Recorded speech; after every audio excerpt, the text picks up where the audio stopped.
scholars. Today we're going to talk about solving a radical equation. What's a radical equation? Well, it's something that has a radical in it. Right? Could be a square root, cube root, fourth root, fifth root, sixth root, seventh root, eighth root, ninth root, 10th root. Some sort of radicals in there. How do we do that? 3 simple steps. The first thing you're going to do is isolate the radical. Isolate the radical, whatever that root ends up being. Square root, cube root, fourth root, fifth root, sixth root, seventh root, eighth root, ninth root. Great. Then you will undo the root. Undo the root and solve. Maybe that, there we go, that's fine. Undo the root and solve. So, for example, if we had the cubed root of x equals 2, undoing the root is going to mean cubing both sides. Right? When we cube a cube root, we get x by itself. 2 cubed is 8. So if it was a square root, we would square both sides. If it was a fourth root, we would raise each side to the power of 4, and so on and so forth. You might think, hey, we got x by itself, we should be done. We're going to have to check for extraneous solutions when the index is even. Check for extraneous solutions when index is even. What's the index again? It's the little number that's right here. So if we have a square root, a fourth root, a sixth root, an eighth root, a 10th root, we got to check for extraneous solutions. Solutions that when we plug them back in don't work when that index is even. Great! Let's do an example together, shall we? We shall. Example number 1, 5 times the square root of x plus 2 equals 12. Let's subtract 2 on both sides, and we'll get 5 times the square root of x equals 10. Divide by 5, and we'll get the square root of x equals 2. We have now isolated the root. Now we're going to undo the root, meaning square both sides in this case. Because this is a square root. To undo a square root, we need to square both sides. So we get x by itself. X equals 2 squared, which is 4. Do we need to check for extraneous solutions? Check for extraneous solutions when the index is even. We do need to check for extraneous solution because our index was 2. So let's check. Let's see if when we plug 4 back in, we get a true statement. Is 5 times the square root of 4 plus 2, is that equal to 12? We're checking to see if this is true. 5 times the square root of 4, well, what's the square root of 4? 2 plus 2, is that equal to 12? 5 times 2 is 10 plus 2. Feeling pretty good about this now. 12 does equal 12. Great. So that is not an extraneous solution. We get a true statement when we do our checking. All right, let's do example 2. I have a feeling we're not going to be so lucky. We're probably going to have some extraneous solutions in this example. Let's see what we get. All right, we have x plus the square root of 4x plus 1 equals 5. We need to isolate the root first. So let's subtract x on both sides. And we'll get the square root of 4x plus 1 equals 5 minus x. Isolated the root. Done. Now we need to undo the root. Well, this is a square root, so we are going to square both sides. Squaring the square root That cancels out. So we have 4x plus 1 equals, okay, we need to square 5 minus x. That does not mean you distribute the squared to each. That is not correct. Please stop doing that. That means we're going to multiply 5 minus x times 5 minus x and distribute each of those guys, distribute each of those guys. Cool.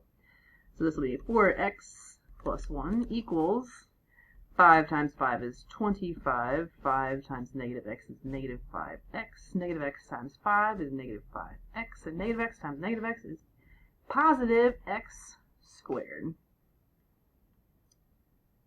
Okay. I see an x squared. That means this is a quadratic. And we're going to use our quadratic solving skills. Oh, yeah. So let's get everybody over to one side. Set this thing equals 0. Combine our like terms. See what we got. So we've got 4x plus 1 equals, I can combine these right now, 25 minus 10x plus x squared. I'm going to do a bunch of things all in one step because I'm being lazy. Subtract 4x, minus 1, minus 1. So 0 is going to equal, I'm going to put this x squared first, minus 14x minus 24. We'll do some factoring magic and end up with x and negative 12 and positive, no. Ah, that should have been 25 plus 1 is positive 25. There we go. See, something was funky. Had to check it. X minus 12 and x minus 2. Negative 12 times negative 2 is positive 24. Negative 12 plus negative 2 is negative 14. Cool. Now we'll set each of these equal to 0 and solve. And we will get x equals 12, x equals 2. Now let's check for extraneous solutions in the original equation. Check. So if I plug in 12 plus the square root of 4 times 12 plus 1, does that equal 5? Well, 12 plus 4 times 12 is 48, plus 1 is 49. Does that equal 5? 12 plus 7, because that's the square root of 49. Does that equal 5? I'm pretty sure it does not. No. Does not equal 5.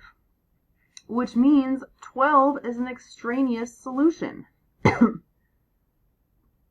This guy is extraneous. Doesn't actually work. Now here's hoping the other one does. Let's try 2. How about 2 plus the square root of 4 times 2 plus 1? Does that equal 5? Well, 2 plus 4 times 2 is 8 plus 1 is 9. Does that equal 5? 2 plus 3, yeah, that equals 5. Cool. So that's our only real solution. That's our only real solution.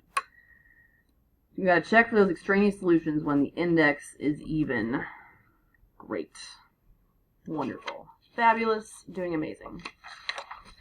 Let's move along to example number 3, in which we shall solve this radical equation that has a cubed root in it. Let's isolate that root, shall we? Let's add 4 to both sides, shall we? We'll have the cubed root of 13x minus 1 equals 4. Root has been isolated. Now we shall undo it.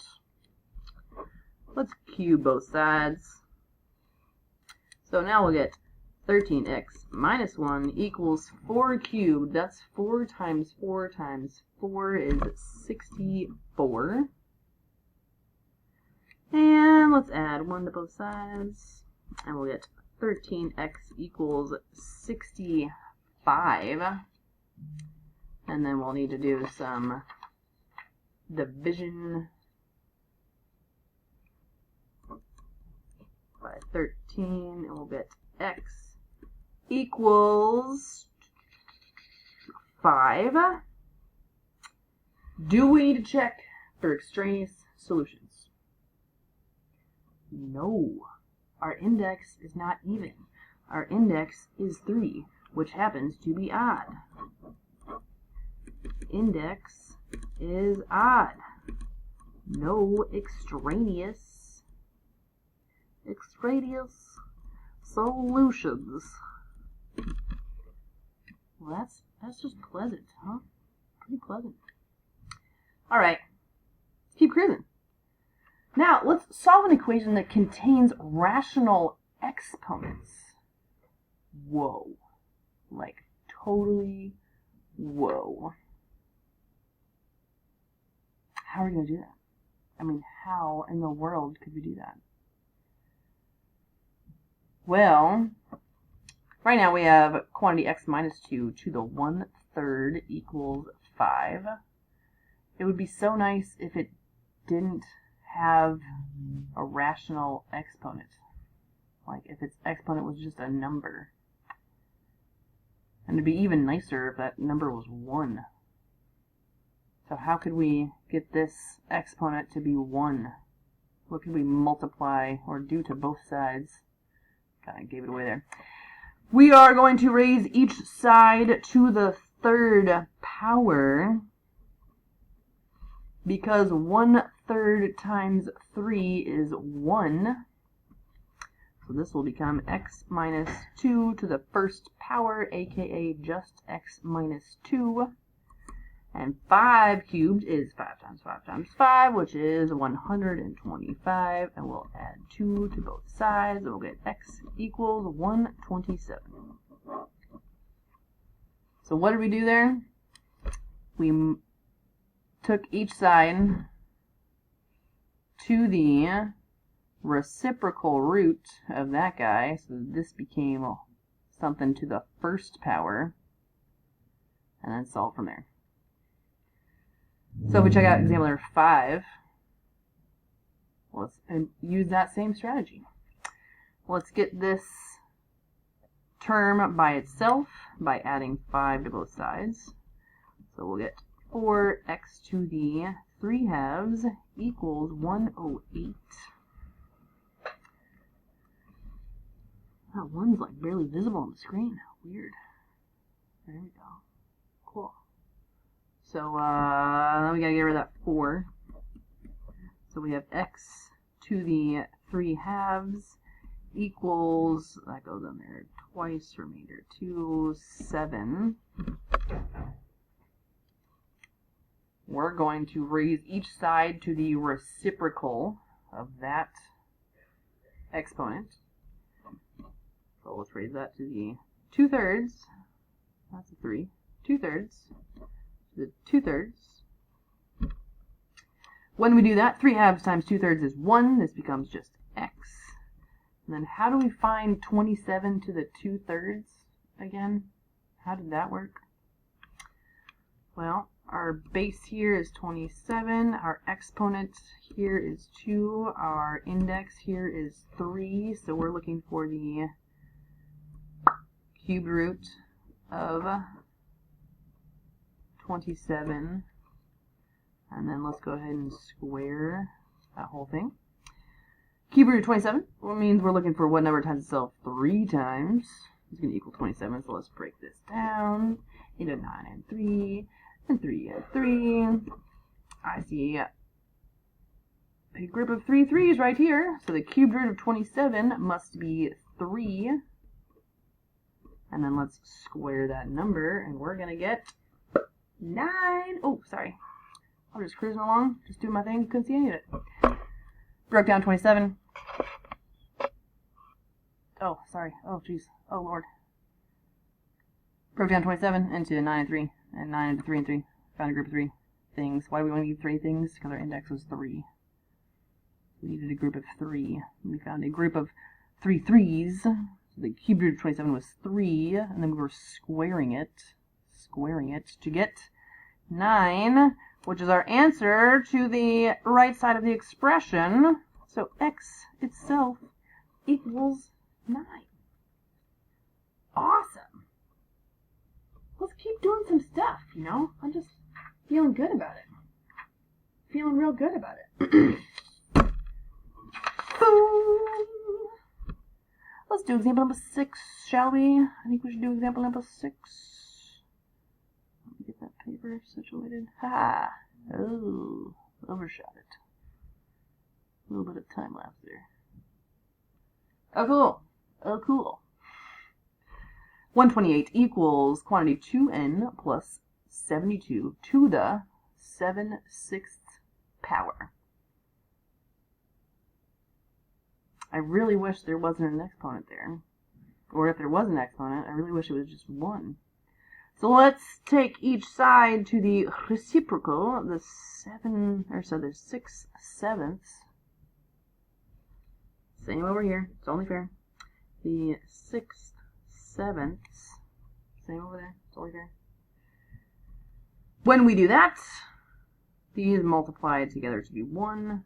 Those cancel and those cancel, so it's 1. So we have 2n plus 72 on the right side of the equal sign. Now let's deal with this 128 to the 6/7 over here. Our base is 128.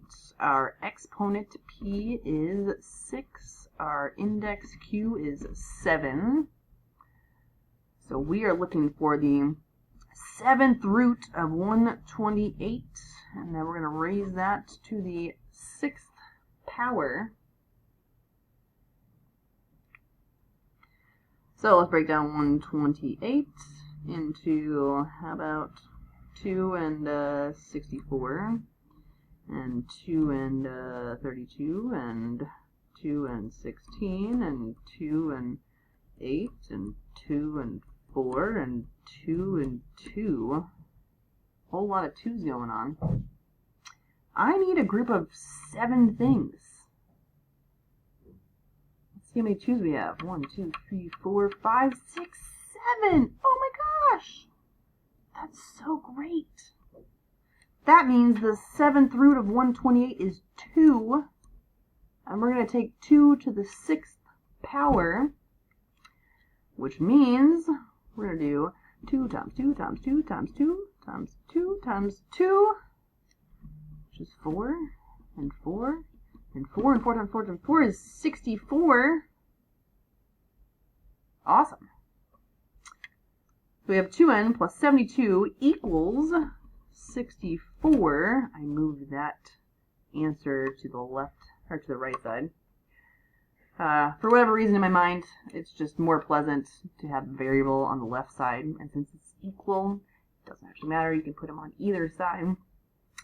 So, now, let's solve this beauty. By subtracting 72, I'll get 2n equals negative 8 divided by 2, n is going to equal negative 4. Oh, that's some pretty stuff. So pretty. Alright, let's do another example, my dears, and then I believe I'm letting you loose into the wild to try some for yourself. Oh, yes.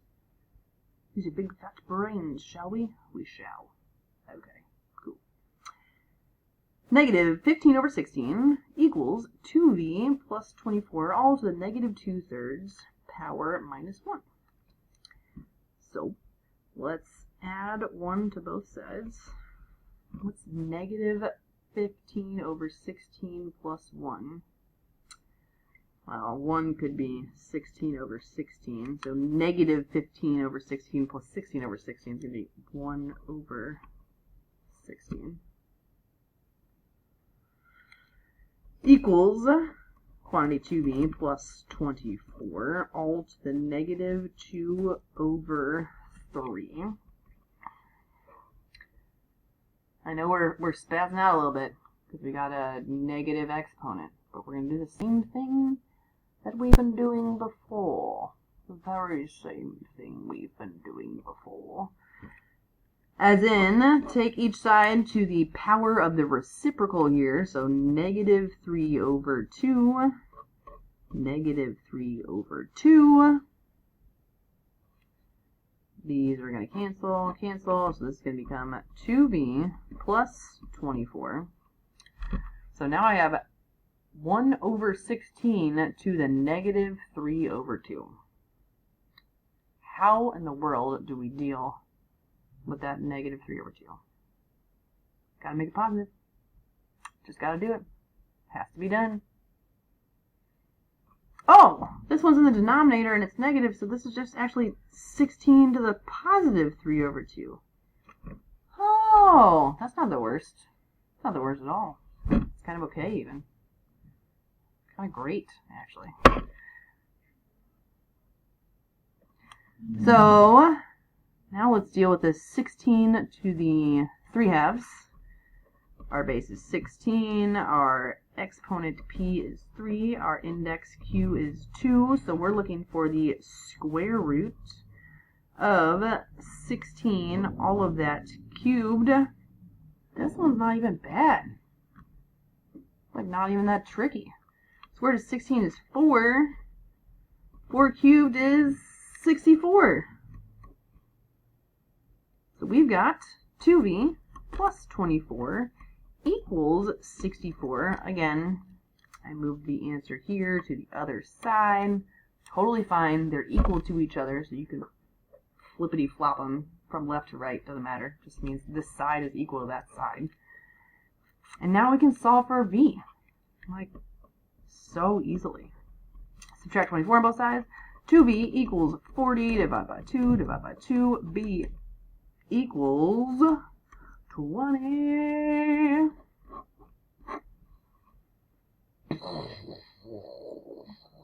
Mathed. So hard. Alright, beautifuls. That's it. You're going to do these amazing looking U-tries. I'm almost jealous. I wish I could do them. I probably am going to do them. Oh, fine. Great. Go get it, my lovely, lovely humans. I will see you next time. Godspeed and keep on that hustle.